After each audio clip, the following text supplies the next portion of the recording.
మరి చాలా కాలనీలు జలమయమైనాయి, చాలా ఇండ్లలోకి మొదటి అంతస్తు పైకి కూడా నీళ్లు వచ్చినాయని చెప్పి శ్రీగాధం మీద నుంచి పోదామని అనుకుంటే ఇక్కడ కూడా దోమకొండ చెరువు తెగిపోయి ఈ రాకపోకలు ఇటువైపు నుంచి కూడా మొత్తం స్తంభించిపోయిన పరిస్థితి. అంటే దాదాపుగా ఇవాళ కామారెడ్డి పట్టణానికి ఆకాశ మార్గం ద్వారా తప్ప రోడ్డు మార్గం ద్వారా పోయే పరిస్థితి రోజు ఈ నిమిషానికి లేదు.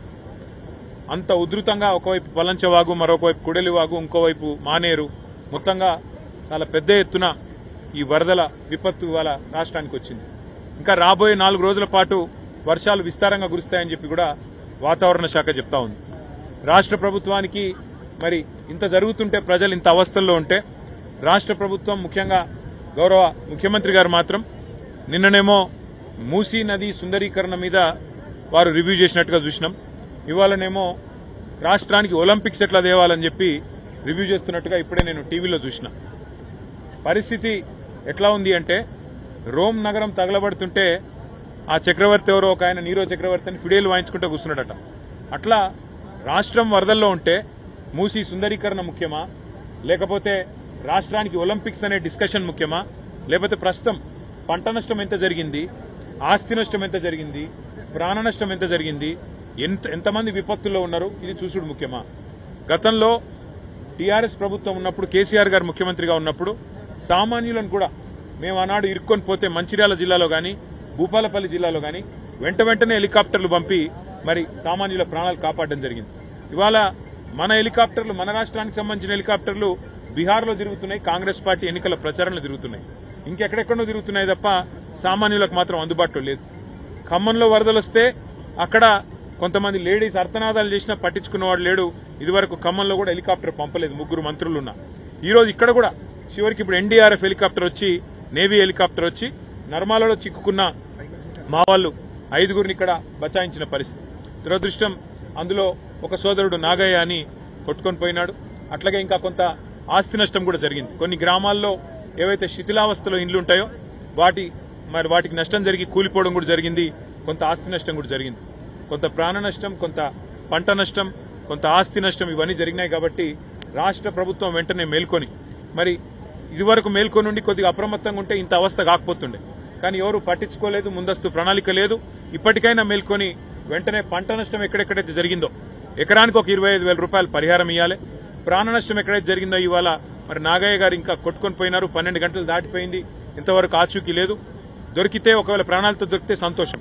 కానీ ఇంకెక్కడైనా ప్రాణ నష్టం జరిగితే కూడా మెదక్లో కూడా ప్రాణ నష్టం జరిగిందని వింటున్నాం. ఒక్కొక్క కుటుంబానికి 25 లక్షల రూపాయల చొప్పున నష్టపరిహారం ఇవ్వాలి. ఒక్కొక్క ఎకరానికి 25,000 రూపాయల చొప్పున నష్టపరిహారం ఇవ్వాలి. కూలిపోయిన ఇళ్లకు కూడా వెంటనే వాటి స్థానంలో ఇందిరమ్మ ఇండ్లు మంజూరు చేయాలని చెప్పి కూడా డిమాండ్ చేస్తూ మా పార్టీ తరఫున కూడా మా కార్యకర్తలు, నాయకులు ఎక్కడికక్కడ ముఖ్యంగా కామారెడ్డి పట్టణంలో గంప గోవర్ధన్ గారు తిరుగుతా ఉన్నారు, ఎల్లారెడ్డిలో నల్లమడుగు సురేందర్ గారు తిరుగుతా ఉన్నారు. ఎక్కడన్నా ప్రజలు ఇబ్బందుల్లో ఉంటే కార్యకర్తలు, నాయకులు వారికి సరిపడా మంచినీళ్లు, ఆహారం ఇవన్నీ కూడా అందించి అవసరమైతే కొన్ని వైద్య శిబిరాలు కూడా పార్టీ నుంచి ఏర్పాటు చేస్తాము. మేము మా ప్రయత్నంగా, మేము ప్రతిపక్షంలో ఉన్నా కూడా ప్రజలను ఆదుకునే ప్రయత్నం సంపూర్ణంగా చేస్తాం. మరి ఇక్కడ రాష్ట్ర ప్రభుత్వం వెంటనే మేల్కొని సహాయక చర్యలు, వెంటనే ప్రజల ఆస్తి నష్టం, ప్రాణ నష్టం లేకుండా ప్రయత్నం చేయాలని చెప్పి వారిని కోరుతా ఉన్నాం. అట్లాగే నర్మాలలో కూడా మా పార్టీ నాయకులు ఇక్కడే ఉండి సహాయక చర్యలు పర్యవేక్షించి ఆ కుటుంబాల్లో ధైర్యం నింపినందుకు వారితో నేను కూడా నిన్న మాట్లాడినాను, వాళ్ళు చిక్కొని పోయిన వాళ్ళందరితో కూడా. కానీ మరి ఈరోజు ఉదయం హెలికాప్టర్ వచ్చి వారు స్పందించి కాపాడినారు, చాలా సంతోషం. నేను అధికారులను అభినందిస్తా ఉన్నాను. చాలా మంది పోలీస్ అధికారులు, చాలా మంది రెవెన్యూ అధికారులు కూడా ఎక్కడికక్కడ అప్రమత్తంగా ఉండి గత 24 గంటలుగా స్పందించి పనిచేస్తున్నారు.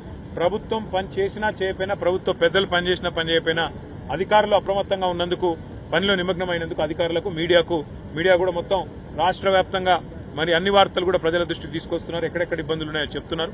మీడియాకు, అధికారులకు మా తరఫున, మా పార్టీ తరఫున హృదయపూర్వకంగా అభినందనలు. కేంద్రం సహాయం కోరడంలో రాష్ట్ర ప్రభుత్వం నిర్లక్ష్యంగా వ్యవహరిస్తుంది. రాష్ట్ర ప్రభుత్వానికి కనీసం అసలు ఇక్కడ ఏం జరుగుతున్నది, ఉపద్రవం ఎట్లాంటిది రాబోతున్నదనే ఒక ప్రజలకు హెచ్చరిక చేయాలన్న ఇంగిత జ్ఞానం గానీ, లోతట్టు ప్రాంతాల్లో ఉండే ప్రజలను తరలించాలన్నది ఆలోచన గానీ, మాన్సూన్ ప్రిపేర్డ్నెస్ అనేది ఉంటుంది.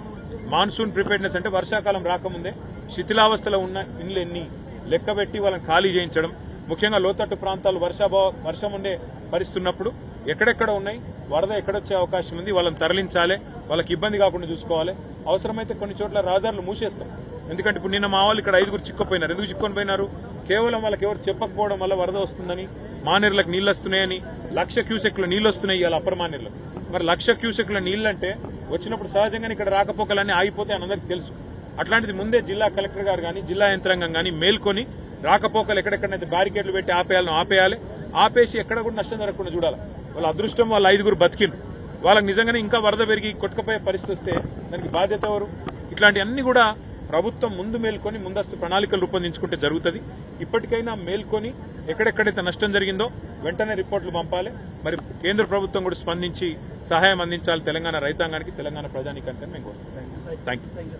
జై తెలంగాణ.